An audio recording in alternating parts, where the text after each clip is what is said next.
everybody, and welcome to my channel. Deborah Lynn here. Today we're going to have a little bit of fun and change things up. We're going to be working on a different substrate. This time we're going to be painting on, of all things, a thrifted lampshade. I found this at a local thrift store and I paid only $2.99 for it. It's a really nice, substantial size lampshade. I think it's probably, the base is probably about 24 inches. Now, this lampshade was starting to get a little bit of age and patina to it. So I decided that I was going to treat this lampshade with titanium white ground. Now, the substrate is a cotton, and underneath the cotton is a plastic liner. So it's a really good lampshade choice, and I'm gonna tell you why I believe that using one with the plastic is better than using one without.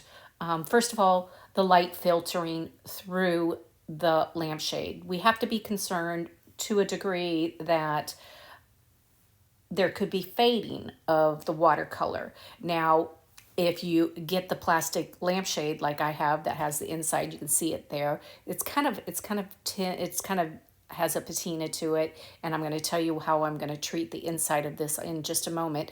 But that helps with the diffusing the light, and I'm going to treat the inside of it. I'm going to put sizing on the inside of it and put gold leaf inside, so that will also create a barrier for the light so it won't filter through. The lamp is beautiful on its own without even having the light turned on, so I'm not worried about that it needs to look like a Tiffany lamp and the light going through it and stuff like that. And that's great. I mean, you could go that direction, but I can't guarantee that you're not going to have some issues with fading. So, but what's the worst case scenario? It fades and you just repaint a new one, because lampshades are readily available, and it's not that expensive to create this DIY lampshade. So I picked up the titanium white, and I used approximately 4 ounces, which is that whole container of that ground. And after I put the ground on, I put it up to a light ring, and that light ring, or you could put it up to a lamp if you don't have a light ring. And I looked for any pinholes of light coming through the shade, because that titanium white ground is very opaque. So the light will, wherever you don't have it covered, that will show up. So this allows you, by putting it by a light source, that you can put that ground on everywhere. So you want to cover this lampshade completely with this watercolor ground, because we don't want to have pinholes of light sources coming through it. And creating that little bit of barrier also will help with stopping the fading from happening.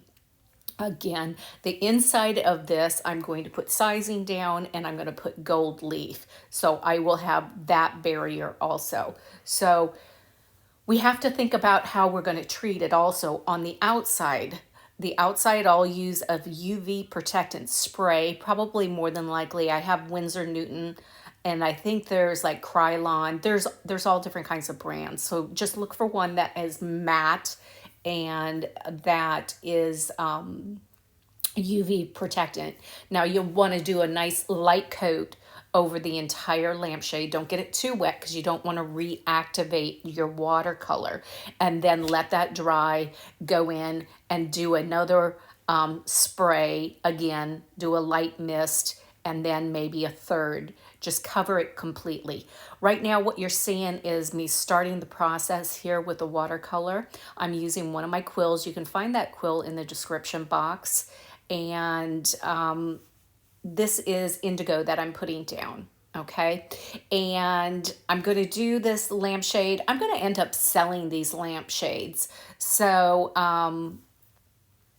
You'll be able to eventually find these for sale in my website. I'm going to be working on first of the fiscal year. I'm going to be working on getting that website going and getting everything into play. So you should see these probably on the website. I'll probably be making a few along the way.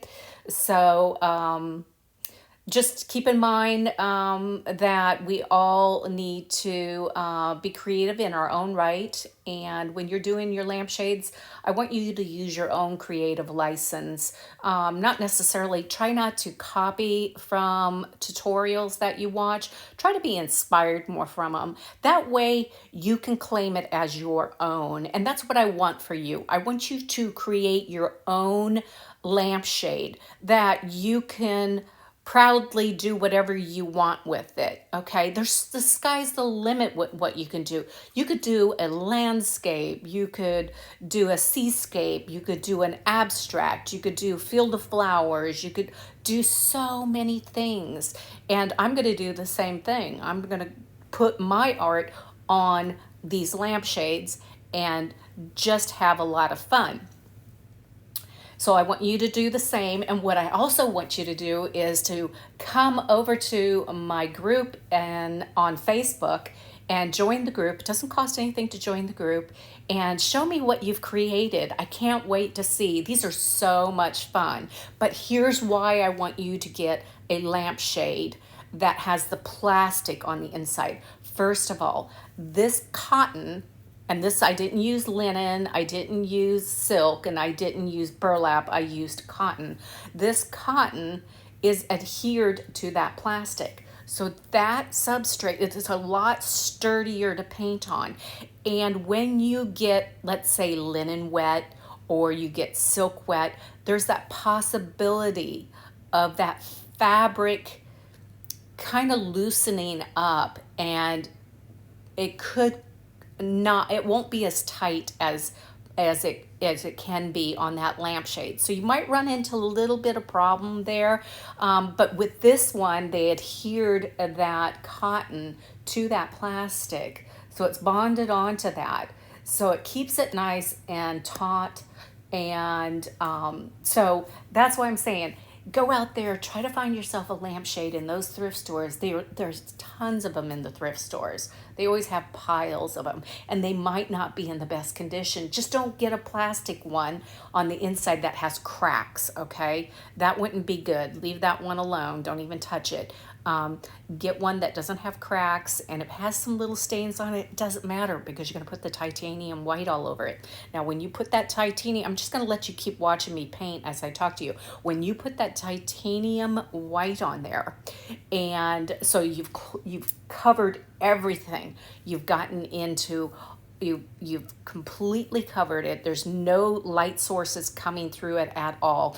You're then going to let it dry overnight. Okay, you don't touch it, just leave it alone, let it dry. But then when you come back to it, it's going to have kind of a gritty, rough texture to it. So what you're going to have to do is just get a sanding sponge. And I used one that was 150 pound, 150 grit. Get one 150 grit, 200 grit, somewhere around there, so you can smooth your surface out. You don't want to be applying your paint to something that's not sanded, okay? It's way too toothy. There's way too much texture, and it won't make things attractive. Okay, so we want to get that lampshade prepped properly. Then make sure you vacuum or brush off all that dust that might be accumulated on that lampshade. And don't do the brushing off in the house, because it's like drywall dust and it will go everywhere. So do it outside or use a vacuum hose, which is what I did, and it cleaned it up really well, and I didn't have to take it outside, and I didn't make a huge mess in my studio. Okay, so at this point, I mean, you could even do something similar to this, okay? Like I said, I want you guys to use your own creative license here. I don't want a bunch of copycats, but I do want you guys really trying to put your aesthetic and your art on your lampshade, and use the colors that you love. okay? I'm using indigo as my base. Then my greens that I have on here that I like are azo green. I love undersea green comes into play. And what's the other one? Green Appetite Genuine. Those are the three that are on here. This violet that I just put on here is by, excuse me, is by Cheap Joe's, and it's their American Journey paint line. And it's sold here in the United States, and it's a really good price point.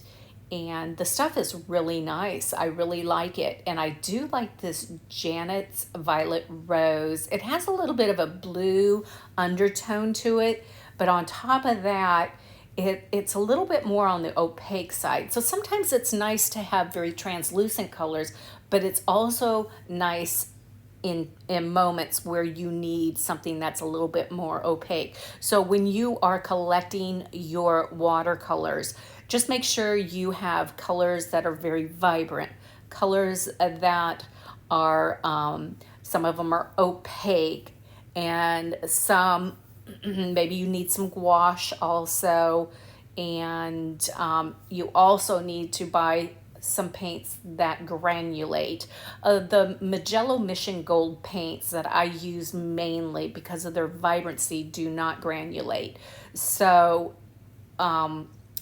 in order for me to do paintings that I want this granulation and cool effects to happen, then I have to introduce in Schminke, or I have to introduce in Daniel Smith. I need to use these other lines, okay? I'm just not going to get that effect. These are more pure pigment without granulation. Absolutely fabulous paints. I find them to be quite superior. So, and I think they got a really bad rap, Magello Mission Gold, for a while. They had some problems with color fast issues, I think years ago, but they since resolved all that, and they meet up with color fast. I have a bunch of my paintings hanging in my studio, and I have a big slider in there, and I have all the light rings on, and I have all kinds of stuff going on in there, and that paint is holding up. So far, so good. And I even have some of that spray ink on some of my paintings, and everything's holding up also. But I also put UV protectant on any time that I use any of my spray inks that I recommend by Ranger. I do seal all those with a spray UV protectant. Now, here's the thing. When you're working with what I'm doing, like what I'm doing here, it gets very difficult, because not only are you working on a surface that's not laying flat, the gravity is pulling all of this pigment and water downward. So you get your one ply toilet paper out, because it doesn't have a quilt on it and won't transfer to your paper or your lampshade. And the other thing that's difficult is that you're constantly spinning this thing, and you're working on one side and you can't really see what's going on the other side. So you got to keep turning this. So not only is it running down, you're spinning it. So it's a little bit difficult. I wouldn't say this is an ideal project for a beginner. This is a good project for somebody that may be a little bit more advanced with watercolor, that knows how to quickly correct mistakes. And or if you work on painting it, and you're doing something a little bit more realistic, and you're taking a little bit more time, whereas I'm working really fast and very, very, very loose. Getting this in real time, this ended up being probably close to an hour, I think, of me painting this lampshade. And a typical time for me to do a painting is anywhere from 30 minutes to an hour. So it takes a little time. And again, I have this video. I did speed it up so it wasn't so long. It's I just want to keep you guys' attention and not click out of the video. If you like what I'm doing, please give me a thumbs up. I would appreciate any kind of that helps me in the YouTube community. Also, please subscribe, please share. If you do one of these lampshades and you post it in one of the groups, what I do ask of you is that you mention where you've learned this. Even share the link if you can, because other people would like to learn how to do these things too. And so we're a sharing community. We're all trying to create beautiful art in this world that we're living in right now. I think a little bit of beauty is needed right now. There's a lot of ugliness in this world, and a lot of color needs to happen. So let's get out there and let's make some beautiful art. Okay, so now I'm just going in and I'm rebuilding. Okay, I had to back out an area. There's several areas that kind of get away from me in this lampshade because things are flowing and they're just not turning out in certain areas, and I have to go in and I have to re-wet it and I have to kind of wipe it out. But what's really great about this lampshade is with this watercolor ground is that it allows you to take that paper and kind of wipe it off. Whereas if you worked on a piece of paper, it's a little bit more difficult. You can remove some, but sometimes it's a little bit more difficult. I found this a little bit easier with this watercolor ground. So that was an interesting thing to learn as I was doing this process. And I'm hoping to sell these. So these will eventually, I'll probably accumulate quite a few of them. And as of the fiscal year, like I mentioned, I am going to be starting a website so I can start putting my stuff up for sale. So you might be able to purchase one of these yourself. So that'll be coming here in the near future. If anybody knows of a great website to build from, let me know. Right now, I'm thinking about WordPress and hoping maybe that would do the trick. I'm not sure. I'm going to have to probably end up building the website myself. So if you have any suggestions, please give me a shout out. I did hear that like Squarespace, is that Square, whatever that is, that there's some issues that when it comes to transferring anything over, if you needed a professional to look at your website or for them to work out with it, that WordPress is probably the best one to work with. So that's why I'm wondering if that isn't just the way I need to go instead of playing with some of those other websites that have pre-made stuff. So let me know if you know of a good website builder company that I should work through. So we're getting closer and closer to the end of this lampshade journey, and I hope you really enjoyed this process. It was a ton of fun, and anytime that I could get in the studio and work with all these high levels of saturation of color, it just puts me in the best mood. I don't know about you guys, but the more I push the color, the happier I am. And I think that's what's needed in this world right now. We all need to have a lot of vibrant color around us.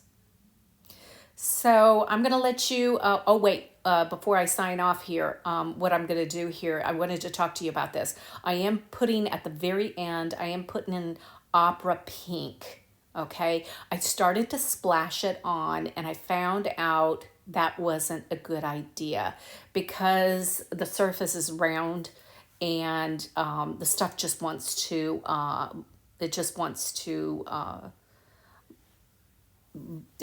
to run all over.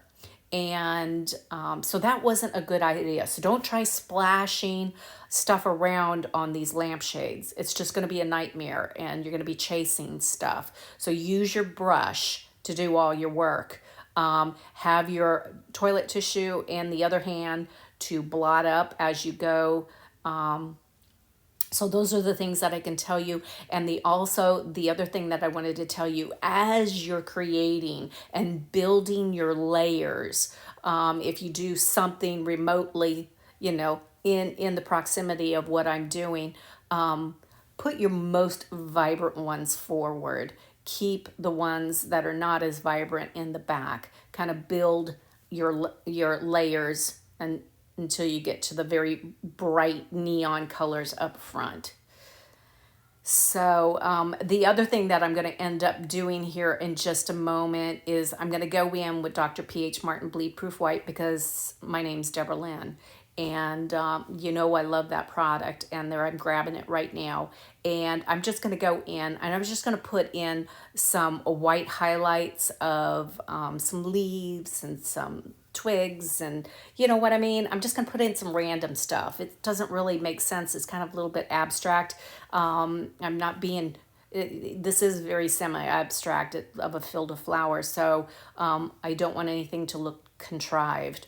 So that's it, you guys. I hope you enjoyed this. Again, please subscribe, hit the like button, hit the bell notification. That will let you know when I post new videos. I have another one that's coming up that's going to be a little bit different. It's going to be a fun one. It's more of a project kind of thing like this. And I think you're going to love that one also. So that'll be coming up here in the near future. I've got all kinds of ideas, you guys. So hit that subscribe button, hit that bell button.